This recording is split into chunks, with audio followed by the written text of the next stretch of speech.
Hello दोस्तों, हमारे YouTube channel first right education पे आप सभी का स्वागत है। दोस्तों, आज का हमारा टॉपिक रहेगा हरियाणा पंचायती राज अधिनियम 1994 में चैप्टर नंबर 21, जहां पे क्या बात हुई है, मिसलेनियस की बात हुई है, यानी कि जिनका कोई टाइप नहीं है उन धाराओं की बात हुई है भाई। तो धाराएं कहां से कहां तक है भाई आपकी चैप्टर 21 में? तो धारा 189 से 218 तक बात हुई है। दोस्तों, लास्ट क्लासेज में हमने धारा 189 से 200 तक की सभी धाराओं को विस्तार से पढ़ा है।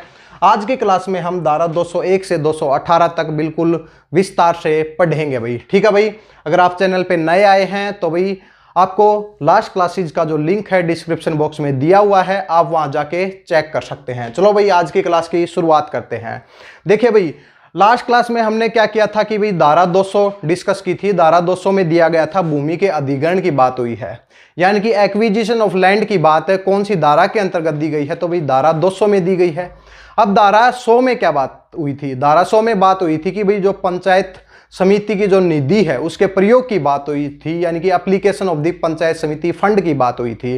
धारा 98 में क्या बात हुई थी? धारा 98 में पंचायत समिति निधि की बात हुई थी, और धारा 39 में ग्राम निधि की बात हुई थी, और इसके साथ में दोस्तों धारा 145 में जिला परिषद निधि की बात हुई थी। थोड़ा सा आप 3-4 धाराओं को एक साथ याद रखें। धारा 200 में भूमि के अधिग्रहण की बात हुई है, धारा 100 में पंचायत समिति निधि के प्रयोग की बात हुई है, फिर धारा 98 में पंचायत समिति निधि की बात हुई है, धारा 39 में ग्राम फंड की बात हुई है। किसकी बात हुई है? ग्राम फंड की बात हुई है। और जिला परिषद निधि की बात धारा 145 में हुई है। चलो भाई, धारा 201 स्टार्ट करते हैं भाई। देखिए, धारा 201 में दिया गया है कि उधार की वसूली भाई, यानी कि उधार की वसूली, यानी कि रिकवरी ऑफ बोरो भाई। ठीक है भाई। उधार वसूल करने की बात कौन सी धारा में हुई है? तो धारा 201 में हुई है। तो भाई इसको करेगा कौन भाई? तो इसमें कहा गया है कि भाई जो कलेक्टर क्या कर सकता है कि जितना भी जो भूमि राजस्व है, तो भूमि राजस्व जो कि बकाया है, जो कि पे नहीं किया गया है, तो भाई उसकी वसूली करने का अधिकार किसको दिया गया है? कलेक्टर को दिया गया है। आपके एग्जाम में 2 क्वेश्चन बन सकते हैं। पहला क्वेश्चन तो यह आएगा कि भाई धारा 201 में क्या दिया गया है, तो आपको बताना पड़ेगा कि उधार की वसूली, यानी कि रिकवरी ऑफ बोरो।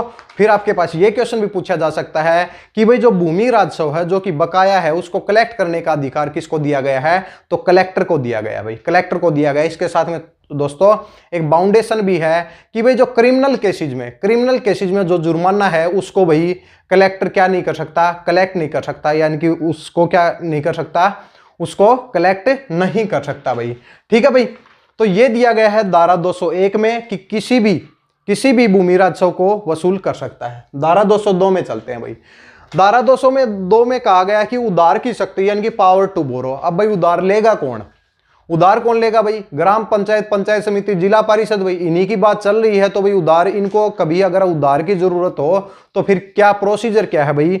तो कहा गया है कि ग्राम पंचायत, पंचायत समिति, जिला परिषद सरकार की अनुमति से कुछ शर्तों के साथ पैसे उधार ले सकती है भाई। कुछ पैसे अपने शर्तों के साथ उधार ले सकती है। किसके लिए भाई? कुछ कार्यों के लिए, अपने कार्यों के लिए। दोस्तों, लास्ट क्लासेज में हमने ये भी पढ़ा है कि जो इनकी निधि है, इनके पास जो पैसा आता है, उसमें सबसे पहला काम क्या करते हैं? ये करते हैं कि भी जो भी उधार लिया गया पहले उसको चुकाओ, और फिर जो पैसे बचे हैं उनको विकास के कार्यों में लगाओ भाई। हमने लास्ट क्लासेज में बहुत अच्छे से पढ़ा है भाई। ठीक है। तो भाई जो पैसे उधार लेने की बात है ग्राम पंचायत, पंचायत समिति और जिला परिषद की कौन सी धारा में हुई है? तो धारा 202 में हुई है भाई। इसके साथ में दोस्तों धारा 203 भाई शक्तियों का प्रत्यायोजन, यानी कि डेलीगेशन ऑफ द पावर, यानी कि शक्तियों की डेलीगेशन ऑफ पावर की बात हमने लास्ट क्लासेज में भी की है कि भाई पंचायत समिति अपनी कुछ शक्तियों को ग्राम पंचायत को दे सकती है, कुछ कार्यों को भी दे सकती है। जिला परिषद भी अपने कुछ कार्यों को किसको दे सकती है भाई? पंचायत समिति को दे सकती है, या फिर ग्राम पंचायत को दे सकती है भाई। ये हमने पहले भी बात की है, लेकिन आज कुछ अलग है भाई। क्या है? शक्तियों की भी कौन सी शक्तियां भाई उन्हें ट्रांसफर करनी है भाई? कुछ प्रशासनिक शक्तियां होती हैं भाई। देखिए भाई, क्या कहा गया है? सरकार एक अधिसूचना के द्वारा अपनी सारी या फिर कुछ शक्तियों को निदेशक व उपायुक्त को सौंप सकती है, यानी कि सरकार एक नोटिफिकेशन के द्वारा अपनी शक्तियों को निदेशक कौन होता है भाई? Director of panchayat department. Director of panchayat department को क्या बोल रहे हैं हम? निदेशक बोल रहे हैं। इसके साथ साथ में डिप्टी कमिश्नर, जो डीसी आप बोलते हैं, उपायुक्त, यानी कि सरकार एक सूचना के द्वारा अपनी कुछ शक्तियों या फिर सारी शक्तियों को या तो निदेशक को या फिर किसको भाई? डीसी को सौंप सकती है भाई। ठीक है भाई, ये दिया गया है। अब दूसरी बात भाई, दूसरी बात पे चलते हैं। देखिए दोस्तों, एग्जाम में ऐसे क्वेश्चन बन सकते हैं, केवल धाराएं पढ़ने से हमारा कार्य नहीं होगा भाई, क्योंकि आपके जर्नल क्वेश्चन भी बहुत ज्यादा आते हैं। आपने देखा होगा अभी हरियाणा ग्राम सेवक के एग्जाम में जर्नल क्वेश्चन ज्यादा पूछे गए हैं। ठीक है भाई, तो जर्नल क्वेश्चन भी आप याद रखें, क्या पता अब की बार धाराएं न पूछ के 10-12 क्वेश्चन जर्नल ही पूछ लिए जाएं भाई। अब फिर हमें वो धाराओं की कुछ ट्रिक याद करवाई जा रही हैं, तो फिर वो तो काम नहीं आएंगी भाई, यहाँ तो जर्नल ही काम आएगा भाई जो भी। ठीक है भाई, तो दूसरा पॉइंट है भाई, दूसरा पॉइंट ये है कि भाई अगर चाहे निदेशक भाई, अब निदेशक चाहे कि मुझे भी अपनी शक्तियों को सौंपना है भाई, वो शक्तियां नहीं जो कि उसको सौंप दी गई हैं उनको छोड़ के भाई, निदेशक चाहे कि मेरे पास कुछ शक्तियां हैं तो मेरे पास इतना कार्य नहीं हो रहा है, तो भाई मैं क्या करूं कि कुछ शक्तियों को सौंप दूं भाई किसी को। किसको सौंपेगा भाई, तो उपायुक्त को सौंप सकता है। किसको सौंप सकता है भाई, उपायुक्त को सौंप सकता है भाई। ठीक है भाई, अब बात आती है कलेक्टर की भाई, तो कलेक्टर के पास भी शक्तियां होती हैं भाई। अब कलेक्टर भी चाहे कि भाई मुझे भी अपनी शक्तियां सौंपनी है, तो भाई वो किसको सौंपेगा भाई, वो असिस्टेंट कलेक्टर को सौंपेगा भाई। ठीक है भाई, अपने सहायक को सौंपेगा भाई। ठीक है, इसके साथ में दोस्तों दिया गया है कि भाई डिप्टी कमिश्नर, अब भाई उपायुक्त के पास भी कुछ शक्तियां होती हैं, वो चाहता है कि भाई मुझे भी अपनी शक्तियां सौंपनी है, तो वो भाई किसी भी सरकारी अधिकारी को सौंप सकता है, किसी भी सरकारी अधिकारी को सौंप सकता है। लेकिन सभी में शर्त एक ये है कि अगर किसी ने किसी को शक्तियां सौंपी, वो उन शक्तियों को नहीं सौंप सकता, बल्कि अपनी खुद की जो शक्तियां हैं उनको सौंप सकता है भाई। ठीक है भाई, ऐसे तो ये होगा कि जैसे सरकार सौंपती है निदेशक को, निदेशक जो सरकार ने शक्तियां सौंपी हैं वो किसको सौंपेगा, डीसी को सौंपेगा। अब डीसी कहेगा कि मुझे भी कार्य नहीं करना, मैं और किसी को सौंप देता हूं, ऐसे लास्ट में क्या होगा, कार्य होगा ही नहीं। ठीक है भाई, तो धारा 203 में शक्तियों का प्रतियोजन की बातें हुई है। धारा 204 में दिया गया है कि कार्यवाही पर रोक भाई, कार्रवाई पर रोक यानी कि बार ऑफ एक्शन की बात हुई है। तो भाई इसमें क्या किया गया है भाई, इसमें कहा गया है कि ग्राम पंचायत, पंचायत समिति और जिला परिषद भाई कुछ अच्छे के लिए, लोगों की भलाई के लिए, कुछ यानी कि इंटेंशन उनकी क्या होती है कि भलाई की होती है, लेकिन क्या पता कई बार ये हो जाए कि भलाई के लिए कार्य किया गया है लेकिन उससे कुछ गलत हो जाए। तो भाई उसमें ये है कि भाई आप ये नहीं कि भाई ग्राम पंचायत, पंचायत समिति और जिला परिषद के ऊपर मुकदमा कर दो भाई, तो इनके ऊपर भाई मुकदमा नहीं किया जा सकता जबकि वो कार्य अच्छे के लिए किया गया हो भाई। ठीक है भाई, मुकदमा नहीं किया जा सकता। इसके साथ में दिया गया कि भाई पंच, सरपंच, इसके साथ में सदस्य भाई, इसके साथ में प्रेसिडेंट, वाइस प्रेसिडेंट हो गया भाई, चेयरमैन हो गया, वाइस चेयरमैन हो गया, इन सभी के ऊपर भी किसी भी कार्य के लिए जो कि कार्य अच्छे के लिए किया गया है, इन केस में क्या हो सकता है, इनके खिलाफ मुकदमा नहीं किया जा सकता। कौन सी धारा के अंतर्गत भाई, तो धारा 204 के अंतर्गत। दोस्तों मिसलेनियस ये है कि भाई आपकी छोटी छोटी धाराएं हैं, बस ये है कि आपके एग्जाम में आएंगी तब क्या होगा, आपको इनको ज्यादा डिटेल में तो नहीं जाना, लेकिन क्या है कि इनको आपको ये याद जरूर होनी चाहिए भाई, याद जरूर होनी चाहिए भाई। 201 में उधार की वसूली, 202 में उधार की शक्ति, 203 में शक्तियों का प्रतियोजन और 204 में कार्यवाही पर रोक। इसके साथ साथ में दोस्तों इनके मॉक टेस्ट भी आ जाएंगे भाई बहुत ही जल्दी। ठीक है, तो उनसे आपको ये सभी चीजें याद हो जाएंगी भी। दोस्तों चैनल पे अगर नए आए हैं तो भी चैनल का सब्सक्रिप्शन जरूर कर लें भाई, क्योंकि इससे आपको नोटिफिकेशन टाइम टू टाइम मिलती रहेंगी भाई। ये दोस्तों इसके बाद बात करते हैं धारा 205। 205 में दोस्तों मुकदमे से रिलेटेड बात हुई है, यानी कि ग्राम पंचायत, पंचायत समिति, जिला परिषद व इसके अधिकारियों के खिलाफ मुकदमा भाई। अगर किसी व्यक्ति को ग्राम पंचायत, पंचायत समिति या फिर जिला परिषद की वजह से कोई हानि होती है तो वो व्यक्ति मुकदमा कर सकता है या नहीं कर सकता, या फिर कब कर सकता है, इससे रिलेटेड कहां पे बात हुई है, धारा 205 में बात हुई है। पहली बात तो ये लिखी गई है भाई कि भाई ग्राम पंचायत, पंचायत समिति और जिला परिषद के खिलाफ कोई भी मुकदमा दायर नहीं किया जा सकता भाई। ठीक है, आप कोर्ट में नहीं जा सकते भाई।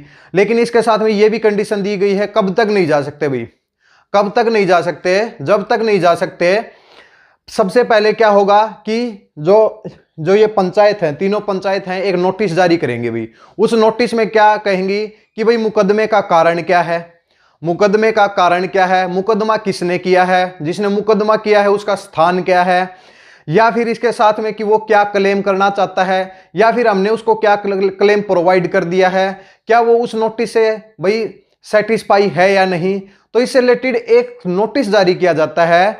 अगर उस नोटिस के बाद भी, जिस दिन वो नोटिस जारी हुआ है, उस नोटिस से 2 महीने तक कोई भी व्यक्ति इन पंचायतों के खिलाफ मुकदमा नहीं कर सकता। 2 महीने के बाद कुछ भी दिया नहीं गया है कि कर सकता है या नहीं कर सकता। जब 2 महीने लिखा गया है तो 2 महीने तक तो नहीं कर सकता, बाद में कर सकता है भाई। ठीक है भाई, अगर वो जो भी उसको क्लेम मिल रहा है उससे सेटिस्फाई नहीं है भाई।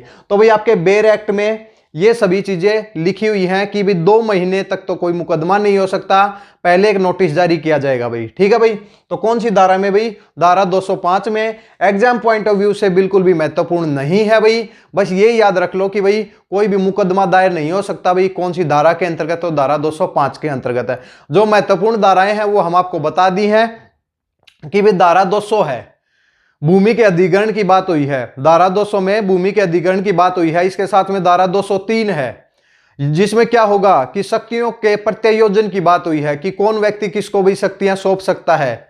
जैसे कि सरकार किसको? निदेशक और उपायुक्त को सौंप सकती है, निदेशक उपायुक्त को सौंप सकता है, उपायुक्त किसी भी अधिकारी को सौंप सकता है, कलेक्टर असिस्टेंट कलेक्टर को सौंप सकता है भाई।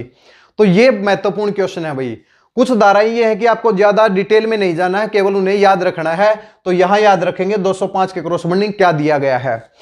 ये दोनों धाराएं भी ऐसे ही हैं भाई। धारा 206 में क्या है कि ग्राम पंचायत, पंचायत समिति, जिला परिषद का समावेश। इसमें कहा गया है कि ग्राम पंचायत, पंचायत समिति और जिला परिषद का जब इस कानून के तहत यानी कि इस एक्ट के तहत गठन हो जाएगा तो कहा गया कि वे सदाबहार रहेंगी भाई। सदाबहार का ये मतलब नहीं है कि भाई वो उनके मेंबर सदाबहार रहेंगे, मेंबर चेंज होते रहेंगे, लेकिन ग्राम पंचायत, पंचायत समिति और जिला परिषद सदाबहार रहेंगी। यानी कि इनके लिए कोई न कोई व्यक्ति कार्य जरूर करेगा भाई। जब ये सभाएं भंग हो जाएंगी, पंचायतें भंग हो जाएंगी तो भाई सरकार का कोई अधिकारी करेगा, तो ये तो अपने क्या रहेंगे? सदाबहार चलती रहेंगे भाई। साथ में कहा गया है कि इनकी एक कॉमन सील भी होती है। इसके साथ में ये भी कहा गया है कि इन पंचायतों के पास ये भी अधिकार है कि भाई कोई भी संपत्ति के लिए कोई कॉन्ट्रैक्ट कर सकती हैं भाई। ये प्रशासनिक कार्यों और फिर संपत्ति के कॉन्ट्रैक्ट की पावर किनको दी गई है? ग्राम पंचायत को दी गई है। लेकिन साथ में हमने लास्ट क्लासेज में ये भी पढ़ा है कि इनको जो ये पावर दी गई है ये सरकार की सहमति से दी गई है, सरकार की सहमति से दी गई है। तो भाई क्या है? Incorporation of gram panchayat, panchayat समिति एंड जिला परिषद की बात कौन सी धारा में हुई है? धारा 206 में हुई है। डायरेक्ट याद रख लो भाई, ज्यादा डिटेल में पढ़ने की कोई जरूरत नहीं है भाई। जो डिटेल में पढ़नी होगी हम इस जो भी आपके मिसलेनियस में जो भी महत्वपूर्ण धाराएं हैं वो आपको बताएंगे भाई। ठीक है। धारा 207 है। धारा 207 में संपत्ति व दायित्वों का हस्तांतरण यानी कि transfer of the assets and the liabilities. इसमें कहा गया है कि जैसे ये एक्ट लागू नहीं हुआ है, मान लिया कि कब लागू हुआ है भाई? ये तो 1994 में लागू हुआ है। तो उससे पहले भी तो कुछ ग्राम पंचायतें थी, पंचायत समिति थी, जिला परिषद थी, संवैधानिक दर्जा मिला है भाई 1994 में। ऐसा नहीं है कि पहले पंचायतें नहीं थी। ठीक है। तो इसमें कहा गया है कि जो भी पंचायतें हैं जो पहले से चली आ रही हैं, अगर उनके पास कोई संपत्ति है, उनके पास कोई संपत्ति है, जो अधिकार हैं या फिर जो भी संपत्ति से कुछ भी इंटरेस्ट या फायदा हो रहा है, जैसे ही ये एक्ट लागू हो जाएगा तो वो सभी शक्तियां क्या करनी पड़ेंगी? उनको भाई ट्रांसफर करनी पड़ेंगी। जो भी नई ग्राम पंचायतें, पंचायत समिति, जिला परिषद जो इस एक्ट के तहत बनेंगी उनको क्या करेंगे भी? वो हस्तांतरण करेंगे भी। अपनी जितनी भी संपत्ति है और दायित्वों को क्या होगा भाई? हस्तांतरण होगा। कौन सी धारा के अंतर्गत होगा? तो भाई धारा 207 के अंतर्गत होगा। तीनों धाराएं दोस्तों याद रखनी है, ज्यादा डिटेल में मत जाना। केवल क्या है कि ग्राम पंचायत, पंचायत समिति के खिलाफ मुकदमा नहीं हो सकता भाई 2 महीने तक नोटिस के बाद। 206 में क्या है कि भाई ये सदाबहार रहेंगी, और 207 में क्या है कि संपत्ति व दायित्वों का हस्तांतरण होगा भाई।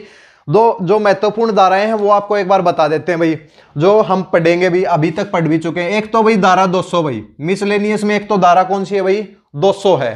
ठीक है। इसके साथ में एक धारा 203 है भाई, यानी कि शक्तियों का प्रत्यायोजन की बात हुई है। इसके साथ में दोस्तों सबसे महत्वपूर्ण धारा है 209 भाई। 209 सबसे महत्वपूर्ण धारा है कि सरकार के नियम बनाने की बात हुई है, अभी पढ़ेंगे थोड़ी देर में।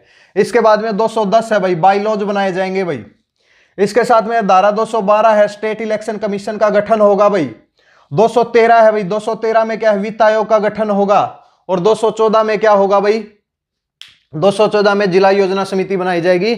अभी उनको बिल्कुल डिटेल में पढ़ेंगे भाई, बिल्कुल विस्तार से उनसे कैसे कैसे क्वेश्चन बन सकते हैं उन सभी को बिल्कुल डिटेल में पढ़ाया जाएगा भाई।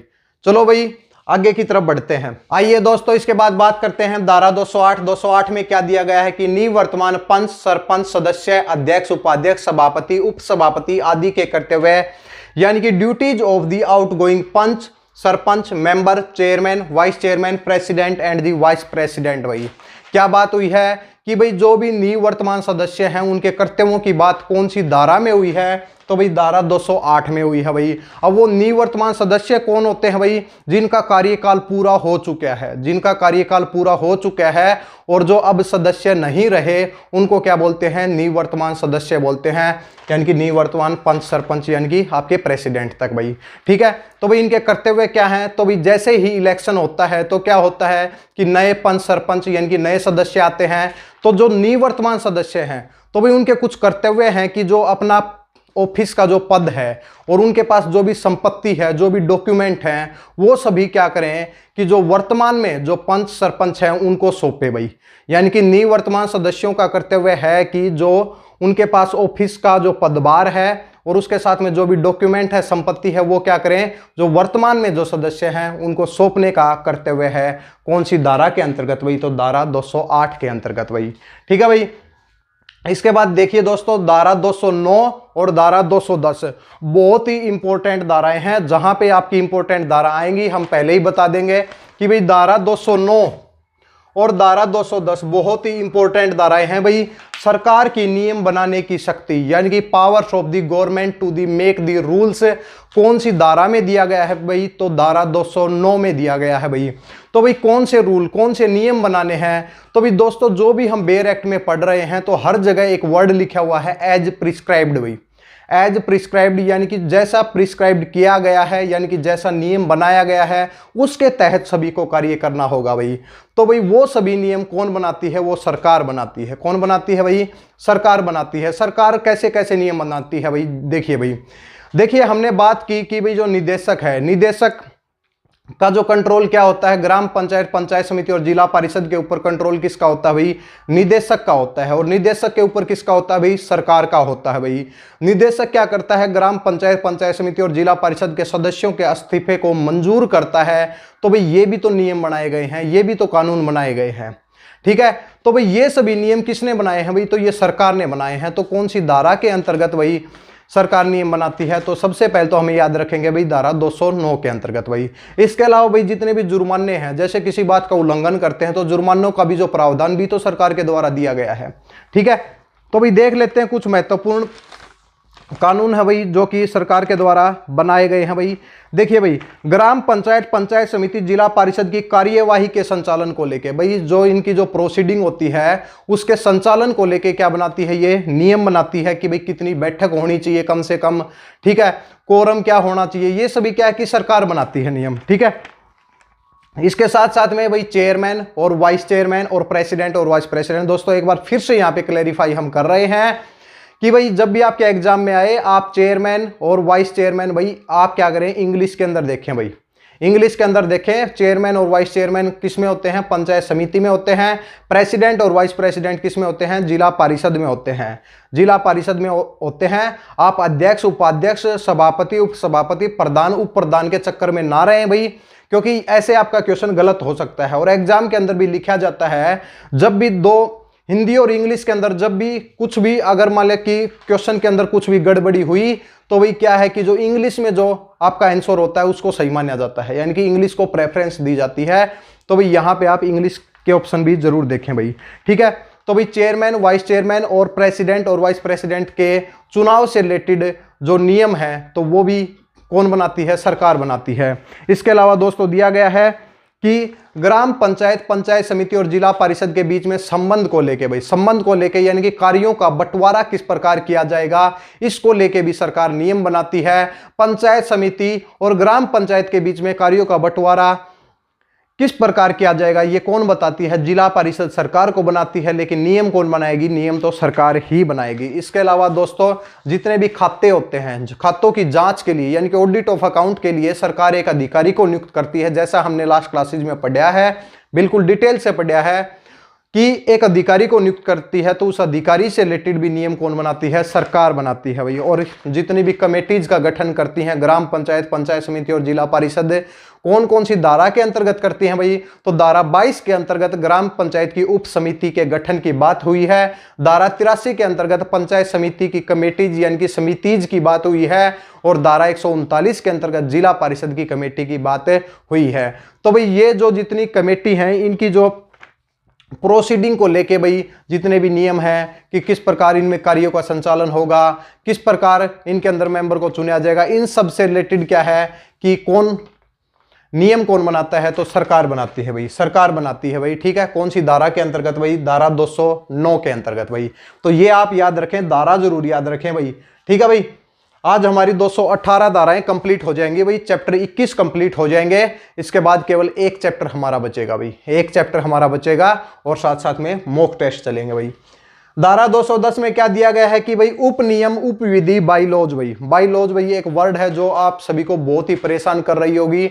बाईलॉज जैसे ही आप सुनते हैं आपको पता ही नहीं चलता, आप डायरेक्ट याद कर लेते हैं भाई, और आपका क्या पता आगे भी आपको कभी बाईलॉज से रिलेटेड कुछ प्रॉब्लम आ सकती है। तो आज हम ये बता देते हैं, बाईलॉज होते हैं भाई उपनियम, उपनियम या उपविधि, यानी कि क्या है कि ऐसे लॉ जो कि एक ऑर्गेनाइजेशन में सीमित रह जाते हैं, यानी कि एक संस्थान के लिए सीमित रह जाते हैं। जैसे कि कोई स्कूल है या फिर कोई हॉस्पिटल है, ठीक है, वो अपने लिए क्या करते हैं, खुद नियम बनाते हैं। तो केवल वो नियम क्या कहां पे चलेंगे भाई, केवल उसी ऑर्गेनाइजेशन के अंदर चलेंगे। यानी कि कंपनी के बाईलॉज हैं तो कंपनी के अंदर जो भी कार्य होगा उन बाईलॉज के अकॉर्डिंग होगा भाई, उन बाईलॉज के अकॉर्डिंग होगा। लेकिन अगर बाहर देखा जाए तो बाहर उनके का कोई भी औचित्य नहीं है भाई।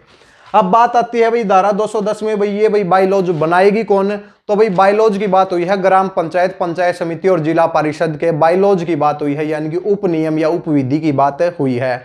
यानी कि ग्राम पंचायत के बाईलॉज ग्राम पंचायत तक सीमित रह जाएंगे, पंचायत समिति के बाईलॉज पंचायत समिति तक ही सीमित रहेंगे और जिला परिषद के जिला परिषद तक सीमित रहेंगे भाई। तो भाई क्या बनाए जा सकते हैं, क्या नियम बनाए जा सकते हैं, और तो सरकार ने बना दिए भाई सभी नियम। अब ये क्या बनाएंगे, तो ये बनाएंगे कि जैसे ये चुने जाते हैं, जैसे सभी सदस्य आपस में बैठ के एक बात करते हैं कि भाई किस प्रकार मीटिंग को बुलाया जाएगा, किस दिन हम मीटिंग को बुलाएं भाई, किस जगह के ऊपर बुलाएं भाई, किस प्रकार हम संचालन करें, इससे रिलेटेड कुछ बाईलॉज बनाए जाते हैं भाई। ठीक है, तो इनको भी देख लेते हैं भाई। ग्राम पंचायत, पंचायत समिति, जिला परिषद सरकार की अनुमति से समय समय पर ऑफिशियल गजट में बाईलॉज और नियम बनाती है। सरकार की अनुमति बहुत जरूरी है भाई। सरकार की अनुमति से ऑफिशियल गजट में क्या है कि पंचायत समिति, जिला परिषद और ग्राम पंचायत कुछ नियम बनाती है भाई। अब नियम किससे रिलेटेड है भाई, ग्राम पंचायत, पंचायत समिति, जिला परिषद समितियों की बैठक का समय व जगह निर्धारित करेगी भाई। यानी कि जो आपकी बैठक है वो कहाँ पे होंगी, किस टाइम होंगी, इन सब से रिलेटेड भाई बाईलॉज बनाए जाते हैं भाई। किस प्रकार बैठक का नोटिस जारी किया जाएगा कि भाई बैठक में सदस्यों को बुलाने के लिए नोटिस कब जारी किया जाएगा, कितने दिन में जारी किया जाएगा। ठीक है, बैठक के कार्य के संचालन की बात के लिए भी कानून बनाए जाते हैं। किन शर्तों पर जो भी आपके ग्राम पंचायत, पंचायत समिति और जिला परिषद के रजिस्टर यानी कि डॉक्यूमेंट या फिर उसका मानचित्र यानी कि मैप भाई, उसको कौन व्यक्ति उसको जांच सकता है, डॉक्यूमेंट को कौन जांच सकता है, कौन मैप देख सकता है, डॉक्यूमेंट को जांचने के लिए कितनी फीस रखी गई है, मैप देखने के लिए कितनी फीस का भुगतान करना पड़ेगा, इससे रिलेटेड खुद ग्राम पंचायत, पंचायत समिति और जिला परिषद के बाईलॉज होते हैं। तो सरकार इसमें कुछ कानून नहीं बनाती है भाई। ठीक है भाई, तो ये सभी इन सभी की बात कौन सी धारा में हुई है भाई, धारा 210 में हुई है। इसके अलावा दोस्तों अगर बाईलॉज की देखा जाए तो भाई क्या है कि कोई भाई गिनती नहीं है। वैसे भी सरकार के अगर 209 के तहत अगर हम इनको सभी को अगर आपको बताने लगे तो भाई ये क्या है कि ये बहुत ज्यादा है, इनकी हम गिनती ही नहीं कर सकते। यानी कि सभी तो कानून कौन बनाती है, सरकार बनाती है, और बाईलॉज में भी बहुत ज्यादा कानून हो सकते हैं। आपको एग्जाम पॉइंट ऑफ व्यू से क्या याद रखना है, धारा 208 में क्या है कि भाई निवर्तमान सदस्यों के कर्तव्यों की बात हुई है। धारा 209 में क्या हुआ है, सरकार के नियम बनाने की शक्ति की बात हुई है। और धारा 210 में किसकी बात हुई है भाई, उपनियम और उपविधि की बात हुई है। दोस्तों आज की क्लास बहुत ही इंपॉर्टेंट होने वाली है, क्योंकि आज की क्लास में बहुत ज्यादा इंपॉर्टेंट क्वेश्चन आपको देखने को मिलेंगे भाई। अब थोड़ी देर में हम आगे बात करेंगे कि भी स्टेट इलेक्शन कमीशन की और वित्त आयोग की बात करेंगे भाई। ठीक है भाई दोस्तों, इसके बाद बात करते हैं धारा 211 में क्या दिया गया है कि सरकार की चुनाव कराने की शक्ति यानी कि power of the government to the hold the election भाई। सरकार की चुनाव कराने की शक्ति की बात कौन सी धारा में हुई है, तो भी धारा है 211 भाई। तो भाई किस प्रकार प्रोसीजर क्या है, तो भी कहा गया है कि जैसे ही राज्य चुनाव आयोग एक तारीख को यानी कि डेट को स्पेसिफाई करता है तो सरकार एक अधिसूचना के तहत यानी कि नोटिफिकेशन के तहत ये निर्देश देती है कि राज्य में ग्राम पंचायत, पंचायत समिति और जिला परिषद के चुनाव कराए जाएं भाई। जैसे ही ये अधिसूचना आती है तो भी राज्य चुनाव आयोग क्या करता है कि अपनी इलेक्शन कराने की तैयारियां शुरू कर देता है भाई। कौन सी धारा के अंतर्गत भाई? तो धारा 211 के अंतर्गत है। तो आपको क्या याद रखना है? सरकार की चुनाव कराने की शक्ति की बात कौन सी धारा में हुई है? तो भी धारा 211 में बात हुई है। दोस्तों धारा 210 में क्या है कि बाइलॉज की बात हुई है, उप विधि या फिर उप नियम की बात हुई है। और फिर धारा 209 में क्या है? सरकार के नियम बनाने की शक्ति की बात हुई है। और यहाँ पे क्या है? सरकार की इलेक्शन करवाने की बात हुई है भाई। ठीक है, इसके बाद दोस्तों बात करते हैं धारा 212। दोस्तों याद कीजिए आपका हरियाणा ग्राम सेवक का एग्जाम, जिसमें एक क्वेश्चन पूछा गया था कि राज्य चुनाव आयोग के गठन की बात कौन सी धारा के अंतर्गत दी गई है। और दोस्तों हमने ये एक पोस्ट भी डाली है हमारी यूट्यूब के ऊपर, जो कम्युनिटी होती है उसके अंदर पोस्ट भी डाली है कि भाई राज्य चुनाव आयोग के गठन की बात कौन सी धारा के अंतर्गत दी गई है। तो भाई इसमें 3-4 बच्चों के तो आंसर सही हैं भाई। उसके अलावा किसी ने जवाब दिया है 214 भाई, किसी ने 211 दिया है। तो भाई इसका राइट आंसर क्या होगा भाई? 212 है। 212 के तहत क्या होता है? राज्य चुनाव आयोग के गठन की बात होती है भाई। ठीक है भाई, तो भाई इसका प्रोसीजर क्या है? इसका प्रोसीजर क्या है भाई? तो क्या कहा गया है? कहा गया है कि सरकार एक राज्य चुनाव आयोग का गठन करेगी, जिसके दिशा निर्देश के अनुसार वोटर की लिस्ट को तैयार किया जाएगा और इलेक्शन किस प्रकार किया जाएगा, ये सब किसके दिशा निर्देश से किया जाएगा भाई? राज्य चुनाव आयोग के दिशा निर्देश से किया जाएगा भाई। यानी कि सबसे पहले सरकार क्या करेगी कि स्टेट इलेक्शन कमीशन का गठन करेगी और उसी के दिशा निर्देश के अनुसार भाई क्या होंगे? चुनाव कराए जाएंगे। अब फिर बात आती है कि भाई गवर्नर की। फिर राज्यपाल क्या करता है? एक राज्य चुनाव आयुक्त को नियुक्त करता है भाई। राज्य चुनाव आयुक्त यानी कि स्टेट इलेक्शन कमिश्नर को नियुक्त करता है भाई, जिसकी देखरेख में क्या होता है? चुनाव कराए जाते हैं भाई। अब बात ये आती है कि राज्य चुनाव आयुक्त को क्या हम हटा सकते हैं? तो भी कहा गया है कि राज्य चुनाव आयुक्त को सिंपल प्रोसीजर से नहीं हटाया जा सकता। उसके हटाने का जो प्रोसीजर है वो किसके इक्विवेलेंट है? जैसे कि हम जज ऑफ द हाई कोर्ट को, यानी कि हाई कोर्ट के जज को हटाते हैं, उसके लिए जो प्रोसीजर दिया गया है वही प्रोसीजर किसके ऊपर एप्लीकेबल होगा भाई? वो होगा भाई राज्य चुनाव आयुक्त को हटाने के लिए वही प्रोसीजर लगेगा भाई। ठीक है, तो कौन सी धारा में दिया गया है? धारा 212 में दिया गया है। इसके साथ में दोस्तों जैसे ही ये भी कहा गया है कि सरकार राज्य चुनाव आयोग को क्या करेगी भाई? स्टाफ उपलब्ध कराएगी भाई इलेक्शन कराने से रिलेटेड। और इसके साथ साथ में जो वोटर की लिस्ट है उसको तैयार करने से रिलेटेड जितने भी जो स्टाफ की जरूरत होगी तो वो कौन प्रोवाइड कराएगी भाई? वो सरकार प्रोवाइड कराएगी भाई। कौन प्रोवाइड कराएगी भाई? सरकार प्रोवाइड कराएगी भाई। आप इसका स्क्रीनशॉट भी ले सकते हैं भाई। ठीक है, तो ये सब बातें हुई हैं धारा 212 में भाई। किसमें हुई है भाई? धारा 212 में। बहुत ही महत्वपूर्ण धारा है भाई। हमने पहले भी बात की है कि भाई धारा 209 बहुत ही महत्वपूर्ण है, सरकार के नियम बनाने की बात हुई है। और 210 में क्या है? बाइलॉज की बात हुई है। 11 में सरकार की चुनाव कराने की शक्ति की बात हुई है। और अब 212 यानी कि स्टेट इलेक्शन कमीशन की बात हुई है। क्वेश्चन क्या बनते हैं? कौन सी धारा के अंतर्गत राज्य चुनाव आयोग का गठन किया जाता है? तो हम कहेंगे धारा 212 भाई। फिर बात आती है कि भाई राज्य चुनाव आयुक्त को भी नियुक्त कौन करता है? तो बात आती है क्या सरकार करती है? तो भाई ऑप्शन में आए तो भाई राज्यपाल होगा। तो राज्यपाल किसको करता है भाई? राज्य चुनाव आयुक्त को नियुक्त करता है भाई। इसके बाद बात आती है दोस्तों, इसके साथ में दोस्तों कुछ क्वेश्चन देखते हैं भाई। जो स्टेट इलेक्शन कमीशन है, स्टेट इलेक्शन कमीशन के भाई क्या है कि इलेक्शन को कंडक्ट कराएगा। अब भाई संविधान में चलते हैं कि भाई संविधान के कौन से अनुच्छेद के तहत पंचायत के इलेक्शन कराने की बात हुई है? पंचायत के इलेक्शन कराने की बात संविधान के कौन से अनुच्छेद में हुई है? तो भाई ये है भाई 243, आर्टिकल 243 आई भाई। आर्टिकल 243 आई नहीं भी के भाई। आर्टिकल 243 के अंतर्गत क्या होगा कि पंचायत के चुनाव कराए जाएंगे भाई। पंचायत के चुनाव की बात आर्टिकल 243 के में हुई है। याद रखें भाई, एग्जाम के पॉइंट ऑफ व्यू से बहुत ही महत्वपूर्ण क्वेश्चन है भाई। ठीक है भाई, इसके साथ में दोस्तों कौन कराएगा भाई, तो कहा गया है कि राज्य चुनाव आयोग करवाएगा, लेकिन राज्य चुनाव आयोग तो म्यूनिसिपैलिटीज के भी इलेक्शन कराएगा, म्यूनिसिपैलिटीज के भी इलेक्शन कराएगा। लेकिन हम यहाँ पे क्या कर रहे हैं, पंचायती राज पढ़ रहे हैं भाई।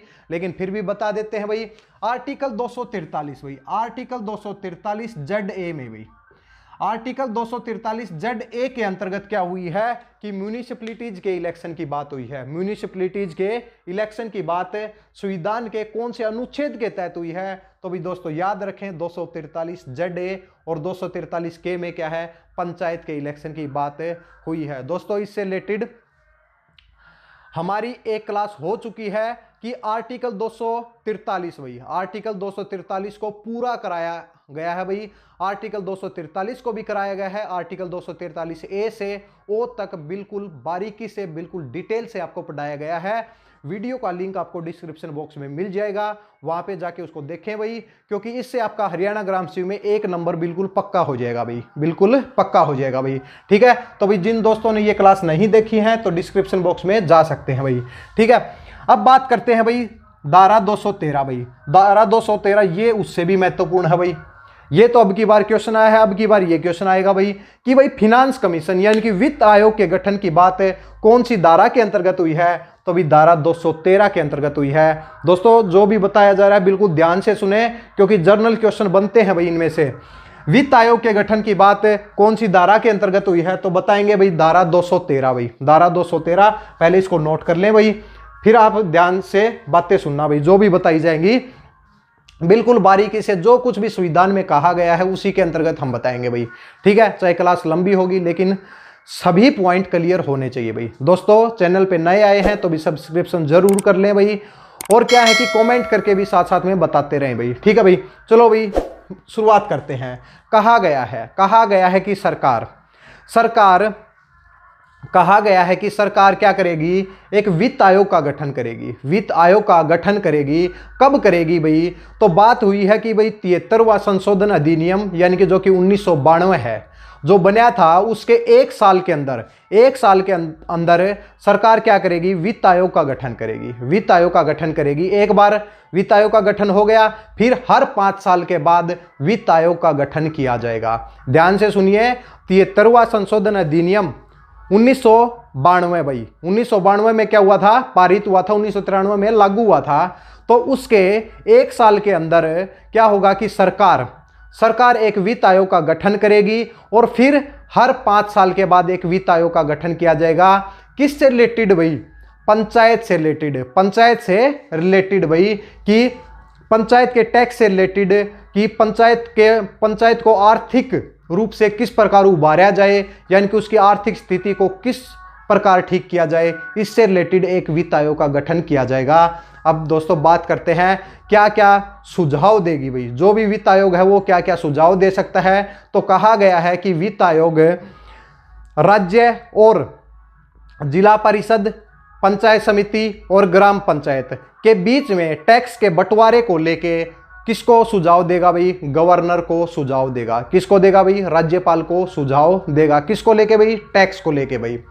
फिर बात आती है कि जिला परिषद, पंचायत समिति और फिर ग्राम पंचायत के बीच में पैसे का बंटवारा किस प्रकार होगा, इससे रिलेटेड भी सुझाव किसको देगा भाई, गवर्नर को देगा भाई। किसको देगा भाई, गवर्नर को देगा। इसके साथ साथ में दोस्तों जो ग्रांट इन एड है, ग्रांट इन एड जो कि स्पेशल पर्पज के लिए दी जाती है, जो कि पंचायत डिपार्टमेंट की बात हो रही है, तो भाई पंचायत डिपार्टमेंट के लिए जो ग्रांट इन एड है कितनी दी जानी चाहिए, उससे रिलेटेड भी सुझाव देगा। किसको भाई, गवर्नर को देगा। यानी कि इसके साथ साथ में पंचायतों की आर्थिक स्थिति को किस प्रकार सुधारा जाए, इससे रिलेटेड भी सभी सुझाव किसको दिए जाएंगे भाई, गवर्नर को दिए जाएंगे। और जैसे ही ये सब सुझाव गवर्नर को दिए जाएंगे, हर 5 साल के बाद दिए जाएंगे, तो गवर्नर क्या करेगा, गवर्नर उसको राज्य की विधानसभा के सामने रखेगा, लेजिस्लेचर ऑफ स्टेट के सामने रखेगा। अब उनकी शक्ति है कि वो उन सुझाव को मानने या ना मानने भाई। ठीक है भाई, तो प्रोसीजर सबसे पहले क्या है कि वित्त आयोग का गठन होगा। वित्त आयोग टैक्स के बंटवारे के बारे में जिला परिषद, पंचायत समिति और जिला परिषद के बीच में टैक्स के बंटवारे को लेके, ग्रांट इन एड को लेके, आर्थिक स्थिति को लेके सभी सुझाव किसको देगा भाई, गवर्नर को देगा। गवर्नर उन सुझाव को क्या करेगा, विधानसभा के सामने रखेगा। अब शक्ति किसकी है, विधानसभा की, कि उन सुझाव को माना जाए या ना माना जाए। ये बात हुई है भाई कौन सी धारा में, धारा 213 में। दोस्तों इतने डिटेल में आपको कहीं पे नहीं पढ़ाया जाएगा, केवल आपको बहुत जल्दी पंचायती राज पढ़ा दिया जाएगा, लेकिन क्या होगा कि डायरेक्ट आपको धाराएं बता दी जाएंगी। वो एक दो दिन में आप उनको बिल्कुल भूल जाएंगे, एक दो दिन में बिल्कुल भूल जाएंगे, फिर से आपको देखनी पड़ेगी, फिर आप भूल जाएंगे। और जब तक आपका एग्जाम होगा तो एग्जाम के एक दो दिन पहले भी आपको पढ़नी पड़ेंगी। लेकिन जैसे आप बिल्कुल डिटेल में पढ़ेंगे तो फिर क्या होगा कि आप उन चीज़ों को भूल नहीं पाएंगे और एग्जाम में कहीं ना कहीं माइंड वहीं पे चला जाएगा जहां आपने अच्छे से पढ़ा है भाई। ठीक है भाई। इसके साथ में दोस्तों ये भी कहा गया है कि जो राज्य वित्त आयोग है, जो वित्त आयोग का गठन होगा, इसके अंदर एक या एक से ज्यादा मेंबर हो सकते हैं, एक या एक से ज्यादा मेंबर हो सकते हैं, जिनमें से एक क्या होगा, एक चेयरमैन होगा भाई। एक क्या होगा, चेयरमैन होगा। अब बहुत इंपॉर्टेंट क्वेश्चन सुनिए भाई, जो वित्त आयोग का जो चेयरमैन है और उसके सदस्य हैं अपना इस्तीफा देना चाहें, अपना इस्तीफा रेजिग्नेशन देना चाहें तो किसको देंगे भाई, गवर्नर को देंगे। याद रखिए भाई, गवर्नर को देंगे। गवर्नर जब तक उस इस्तीफे को मंजूर ना करे वो अपना कार्य करते रहेंगे, वो अपना कार्य करते रहेंगे। और इसके साथ में ये भी दिया गया है किसी कारणवश कोई भी कैजुअल वैकेंसी हो जाए, यानी कि पद खाली हो जाए, तो क्या होगा भाई, तो उसकी जगह पे क्या होगा, नए वित्त आयोग के सदस्य को वहां पे क्या किया जाएगा, चुना जाएगा, या फिर गवर्नर उसको रिकमेंड करेगा भाई। ठीक है। अब उसका कार्यकाल क्या होगा भाई, उसका कार्यकाल जो बचा हुआ कार्यकाल है उसके लिए वो कार्य करेगा भाई। बहुत ही डिटेल से पढ़ाया है। धारा कौन सी है, धारा 213 है भाई। इसके बाद दोस्तों धारा 214 की बात करते हैं भाई। जिला योजना समिति यानी कि डिस्ट्रिक्ट प्लानिंग कमेटी भी, डिस्ट्रिक्ट प्लानिंग कमेटी। अब भाई इसमें हम आ गए कि म्यूनिसिपैलिटीज के अंतर्गत भाई, म्यूनिसिपैलिटीज के लॉ जो कि आर्टिकल 243 पी से स्टार्ट होते हैं, आर्टिकल 243 से पी से स्टार्ट होते हैं, फिर Z A B C D E तक जाते हैं भाई। ठीक है भाई। तो उनके अंतर्गत एक बात हुई है आर्टिकल 243 जेड डी भाई, आर्टिकल 243 जेड डी। थोड़ा सा बता देते हैं इसको पढ़ने से पहले कि भाई संविधान में एक आर्टिकल है, यानी कि आर्टिकल है 243 जेड डी भाई, जिसके अंदर क्या बात हुई है, उसके अंदर बात हुई है जिला योजना समिति की भाई। जिला योजना समिति की बात, क्वेश्चन आ जाए आपके एग्जाम में, जिला योजना समिति की बात संविधान के कौन से अनुच्छेद के अंतर्गत हुई है, तो आप लिखेंगे भाई आर्टिकल 243 जेड डी भाई। ठीक है, जेड डी। एक बात तो ये याद रखे भाई। अब इसमें क्या कहा गया है, धारा 214 में क्या कहा गया है, इसमें कहा गया है कि जिला योजना समिति का जो गठन है, Haryana municipal act, Haryana municipal act 1973 भाई, हरियाणा म्यूनिसिपल एक्ट 1973 के तहत इसका गठन किया गया है भाई। जिला योजना समिति का गठन हरियाणा म्यूनिसिपल एक्ट 1973 के अंतर्गत किया गया है। और ये क्या करेगी भाई, जो जितनी भी जो योजनाएं हैं, ग्राम पंचायत, पंचायत समिति और जिला परिषद जितनी भी योजनाएं तैयार करती है, उनको ये क्या करती है भाई, सम्मिलित करती है या फिर उनको जारी करती है, जिले के लेवल के ऊपर क्या करती है, जारी करती है भाई। और फिर बात की गई है कि भाई इसकी जो गठन की बात संविधान में कहाँ पे हुई है, तो भाई आर्टिकल 243 जेड डी में हुई है। इसके साथ में दोस्तों ये एक विकास योजना भी तैयार करती है भाई, डेवलपमेंट प्लान भी तैयार करती है, उसका एक ड्राफ्ट भी बनाती है। किस अनुच्छेद के तहत, तो भाई अनुच्छेद है आर्टिकल 243 जेड डी। थोड़ा सा इसमें आपको कंफ्यूज हो सकते हैं। सबसे पहले याद रखेंगे जिला योजना समिति डिस्ट्रिक्ट प्लानिंग कमेटी संविधान के कौन से अनुच्छेद के अंतर्गत दी गई है, तो भाई आर्टिकल 243 जेड डी के अंतर्गत दी है। पहली तो ये बात याद रखें भाई। फिर बात हुई है कि जिला योजना समिति का गठन हरियाणा के म्यूनिसिपल एक्ट 1973 के तहत हुआ है भाई, हरियाणा म्यूनिसिपल एक्ट 1973 के तहत हुआ है। और जितनी भी जो प्लान योजनाएं ग्राम पंचायत के द्वारा तय की जाती हैं, उनको क्या करती है, ये कंसोलिडेट करती है, यानी कि जारी करती है भाई। ठीक है, 214 के अंतर्गत दोस्तों चारों धाराएं बहुत इंपॉर्टेंट हैं। 211 में सरकार की क्या है, कौन सी शक्ति की बात हुई है, इलेक्शन कराने की शक्ति की बात हुई है। 212 में राज्य चुनाव आयोग के गठन की बात हुई है। 213 में वित्त आयोग के गठन की बात हुई है। और 214 में जिला योजना समिति की बात हुई है। दोस्तों आपकी क्लास लंबी हो सकती है, लेकिन सब आपको डिटेल में पढ़ाया जा रहा है, सब चीज़ें डिटेल में आपको पढ़ाई जाएंगी। इसलिए हमने क्या किया है कि चैप्टर 21 की जो सभी की जो सभी धाराओं को 2 सेक्शन के अंदर डिवाइड किया है। पहला सेक्शन 179 से 200 तक का है और आज क्या करेंगे 201 से पूरी 218 तक पढ़ेंगे भाई, पूरी 218 तक पढ़ेंगे भाई, आप जुड़े रहें भाई। आइए दोस्तों इसके बाद बात करते हैं धारा 215। 215 में क्या दिया गया है कि कठिनाइयों को दूर करना, यानी कि रिमूवल ऑफ द डिफिकल्टीज भाई, यानी कि कठिनाइयों को दूर करने की बात कौन सी धारा में हुई है, तो धारा 215 में हुई है। अब ये कठिनाइयां कौन सी हैं भाई, दोस्तों कहा गया है कि हरियाणा पंचायती राज के जितने भी जो कानून हैं उनको लागू करने में अगर सरकार को कोई भी प्रॉब्लम आती है, कोई भी कठिनाई आती है, तो सरकार अपने अनुसार कोई भी डिसीजन ले सकती है। उन कठिनाइयों को दूर करने के लिए कोई भी डिसीजन लिया जा सकता है। कौन सी धारा के अंतर्गत भाई, तो धारा 215 के अंतर्गत भाई, ठीक है भाई।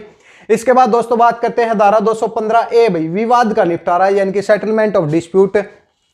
इसमें क्या बात हुई है भाई, तो भाई विवाद किसके बीच में होगा, पहले भी बात की है पंचायत समिति के बीच में भी विवाद थे, पंचायत समिति और म्यूनिसिपैलिटीज के बीच में भी विवाद हुए हैं, लेकिन आज कुछ अलग विवाद हैं कि जब दो ग्राम पंचायत या फिर एक ग्राम पंचायत पंचायत समिति या फिर एक ग्राम पंचायत और फिर म्यूनिसिपैलिटीज, 2 ग्राम पंचायत, एक ग्राम पंचायत एक म्यूनिसिपैलिटीज या फिर एक ग्राम पंचायत या फिर पंचायत समिति के बीच में कभी भी अगर विवाद हुआ तो सरकार एक अथॉरिटी को चुनेगी भाई, और वही अथॉरिटी क्या होगी, उनके विवाद का निपटारा करेगी और उसका जो भी निर्णय होगा वो क्या होगा, वो फाइनल होगा भाई। और उसके निर्णय को किसी भी कोर्ट में अपील, उसके निर्णय के खिलाफ अपील नहीं की जा सकती भाई। कौन सी धारा के अंतर्गत भाई, धारा 215A। दोस्तों जो महत्वपूर्ण धाराएं हैं हमने वो आपको बताई हैं, धारा 209, 10, 11, 12 और 13 और 14, और एक धारा और है जो कि बहुत ही महत्वपूर्ण है, वो आगे हम पढ़ेंगे भाई। इसके बाद दोस्तों धारा 216 भाई, वार्षिक प्रशासनिक रिपोर्ट यानी कि एनुअल एडमिनिस्ट्रेटिव रिपोर्ट भाई, ये किसकी है भाई, ये पंचायत समिति की है भाई। किसकी है भाई, पंचायत समिति की। पंचायत समिति की और जिला परिषद की वार्षिक रिपोर्ट की बात हुई है। इसमें कहा गया है कि हर साल में अप्रैल की पहली तारीख और एक तारीख जो कि सरकार निर्धारित करेगी, उसमें कार्यकारी अधिकारी किसका भी, पंचायत समिति का कार्यकारी अधिकारी एक वार्षिक प्रशासनिक रिपोर्ट पेश करेगा भाई। वार्षिक प्रशासनिक रिपोर्ट पेश करेगा किसको भाई, पंचायत समिति में। तो साल में अप्रैल की पहली तारीख और एक तारीख है जो कि सरकार तय करेगी, उसमें कार्यकारी अधिकारी एक वार्षिक प्रशासनिक रिपोर्ट पंचायत समिति में पेश करेगा भाई, पंचायत समिति में पेश करेगा। अब ये रिपोर्ट कौन सी होगी, ये पिछले साल की रिपोर्ट होगी भाई, ठीक है। फिर उसके ऊपर जो भी डिसीजन होगा, उसका कोई भी प्रस्ताव पारित होगा, उसके साथ उस रिपोर्ट को क्या करेगा, जिला परिषद को भेजेगा भाई, जिला परिषद को भेजेगा। यानी कि कार्यकारी अधिकारी वार्षिक प्रशासनिक रिपोर्ट को पंचायत समिति में पेश करेगा, उसके ऊपर जो भी प्रस्ताव पारित हुआ उसके साथ में रिपोर्ट किसको भेजी जाएगी, जिला परिषद को भेजी जाएगी भी। इसके साथ में दोस्तों एक बात और दी गई है कि मुख्य कार्यकारी अधिकारी, डेट वही है, साल में अप्रैल की पहली तारीख और एक तारीख जो कि सरकार तय करेगी, उसमें मुख्य कार्यकारी अधिकारी भी जिला परिषद की वार्षिक प्रशासनिक रिपोर्ट जिला परिषद के सदस्यों के सामने रखेगा भाई, जिला परिषद के सदस्यों के सामने रखेगा। और फिर क्या होगा कि उसमें जो भी डिसीजन लिए जाएंगे यानी कि उसको पास कर दिया जाएगा। जैसे ही वो पास हो गई तो फिर मुख्य कार्यकारी अधिकारी क्या करेगा, उस रिपोर्ट को सरकार के पास भेजेगा। किसके पास भेजेगा, सरकार के पास भेजेगा। दोस्तों ध्यान से सुनिए ये बातें, सरकार के पास भेज दी भाई। अब सरकार क्या करेगी भाई, सरकार सबसे पहले तो उस रिपोर्ट को देखेगी भी, जांचेगी, परखेगी भाई, और उसके ऊपर एक मेमोरेंडम तैयार करेगी, अपना खुद का भी पक्ष रखेगी भाई, ठीक है। उसके जितनी भी जो जिला परिषद के जो कार्यों की यानी कि जो रिपोर्ट हुई है प्रशासनिक कार्यों की, उसके साथ में जांच करेगी और फिर क्या करेगी, खुद का एक मेमोरेंडम भी देगी और दोनों को मिला के असेंबली में पेश करेगी भाई, दोनों को मिला के असेंबली में पेश करेगी और बताएगी कि जिला परिषद के ये कार्य हैं भाई, ठीक है। तो ये किस धारा में दिए गए हैं भाई, धारा 216 में दिए गए हैं भाई। दोस्तों उम्मीद करते हैं आज की क्लास आपके लिए बहुत ही महत्वपूर्ण और फायदेमंद साबित होगी भाई, ठीक है भाई। तो 215 में कठिनाइयां दूर है, 215A में विवाद का निपटारा है, 216 में वार्षिक प्रशासनिक रिपोर्ट की बात हुई है भाई। ये दोस्तों इसके बाद बात करते हैं धारा 217। 217 में क्या बात हुई है, निदेशक व अन्य कर्मचारियों की नियुक्ति यानी कि appointment of the director and the other staff, यानी कि डायरेक्टर के अपॉइंटमेंट की बात कौन सी धारा के अंतर्गत हुई है, तो भाई आपको बताना है धारा 217 के अंतर्गत हुई है। दोस्तों बहुत ही महत्वपूर्ण क्वेश्चन इसलिए बन जाता है क्योंकि जो डायरेक्टर है, डायरेक्टर का कंट्रोल ग्राम पंचायत, पंचायत समिति और जिला परिषद के सदस्यों के ऊपर होता है भाई, उसके ऊपर होता है। इसलिए बहुत ही महत्वपूर्ण क्वेश्चन आपके एग्जाम में पूछा जा सकता है कि भाई निदेशक की नियुक्ति की बात कौन सी धारा में हुई है, बताएंगे 217 में भाई। इसके साथ साथ में और क्या दिया हुआ है, इसमें कहा गया है कि सरकार निदेशक के साथ साथ चाहे तो क्या होगा कि डायरेक्टर के साथ साथ deputy director, additional director, joint director या फिर और कोई कर्मचारी की जो कि निदेशक की मदद करेगा भाई, उनके कार्यों में निदेशक की मदद करेगा, उनकी नियुक्ति कर सकती है भाई। साथ साथ में यह भी दिया गया है कि उनको जितनी भी सैलरी है, जितने भी भत्ते हैं, जो कार्य करने में जो भी पैसा लगेगा वो सरकार के द्वारा दिया जाएगा। किसके द्वारा दिया जाएगा? सरकार के द्वारा दिया जाएगा। कौन सी धारा के अंतर्गत भाई? धारा 217 के अंतर्गत। इसके साथ में दोस्तों धारा 218 आती है, निरसन यानी कि वह बचत, यानी कि रिपील यानी कि रेस्काइंड करना, यानी कि रद्द करना भी, यानी कि किसी चीज को रिवोक करना, रद्द करने की बात और बचत की बात कौन सी धारा में हुई है? तो धारा 218 में दी गई है भाई। दोस्तों ये धारा आपके लिए एग्जाम पॉइंट ऑफ व्यू से महत्वपूर्ण नहीं है क्योंकि इसके अंदर पंजाब का कुछ एक्ट दिया गया है, पंजाब के पंचायत एक्ट दिए गए हैं, पंचायत समिति का एक्ट दिया गया है, उसके तहत कुछ बात हुई है भाई, ठीक है। तो इसलिए ये क्या है कि ये धारा आपके लिए इंपॉर्टेंट नहीं है। आज की क्लास के लिए जो आपकी इंपॉर्टेंट धाराएं हैं वो हमने बताई हैं कि धारा 209, धारा 210, 11, 12, 13 और 14 और एक 217 भाई, ये सभी धाराएं आपके एग्जाम के लिए बहुत ही महत्वपूर्ण है। तो इनके ऊपर भाई आप ज्यादा ध्यान दें, इनको भाई बिल्कुल याद कर लें भाई, ठीक है भाई। इसके अलावा हमें याद तो सभी करनी है। 218 को आप ये इस तरीके से याद कर सकते हैं, लास्ट धारा है भाई, इसको निरसन व बचत के नाम से याद कर सकते हैं। एग्जाम पॉइंट ऑफ व्यू से महत्वपूर्ण नहीं है भाई, ठीक है भाई। चलो भाई आज हमारे 21 चैप्टर कंप्लीट हुए भाई, हमारी 218 तक धाराएं हो चुकी हैं, 21 चैप्टर हमारे कंप्लीट हो चुके हैं। अब जो बात होगी वो चैप्टर 22 की होगी, रूरल डेवलपमेंट की बात होगी भाई, रूरल डेवलपमेंट की बात होगी। वो क्लासेज भी आपकी धीरे धीरे आपके पास आपको मिल जाएंगी भाई, ठीक है। इसके साथ में दोस्तों हम मॉक टेस्ट लेके आएंगे भाई। अब क्या होंगे कि मॉक टेस्ट होंगे, जैसे 160 तक की धाराओं के मॉक टेस्ट आ चुके हैं। इसके साथ में जैसे कि पंचायत जो चुनाव के नियम की बात है, चुनाव के नियम की बात और चुनाव की बात है, और इसके साथ में मिसलेनियस के जितने भी जो इंपॉर्टेंट धाराएं हैं उनका भी मॉक टेस्ट आएगा भाई। 2 मॉक टेस्ट आपके बनाए जाएंगे, बहुत ही महत्वपूर्ण होंगे। आपको बता दिया जाएगा कि वो कब आपको प्रोवाइड किए जाएंगे भाई, ठीक है भाई। चलो भाई अगली क्लास में मिलते हैं भाई। दोस्तों अगर चैनल पे नए आए हैं तो भी चैनल का सब्सक्रिप्शन जरूर कर लें भाई, क्योंकि आपके एग्जाम तक आपको क्लासेज की जो नोटिफिकेशन है वो आपको सब्सक्रिप्शन के थ्रू ही मिलेंगी भाई, सब्सक्रिप्शन के थ्रू ही मिलेंगी। और साथ में बेल आइकन भी प्रेस करना होगा भाई। दोस्तों अपने दोस्तों के साथ और जितने भी स्टडी ग्रुप हैं उसमें भी हमारी वीडियोज को भी शेयर करें, ताकि और भी बच्चे हैं उन्हें भी एग्जाम की तैयारी करनी है, उन्हें भी धाराएं पढ़ने में बहुत प्रॉब्लम आ रही है, ताकि वो भी अपनी तैयारी अच्छे से कर सकें भाई। चलो भाई मिलते हैं अगली क्लास में, धन्यवाद।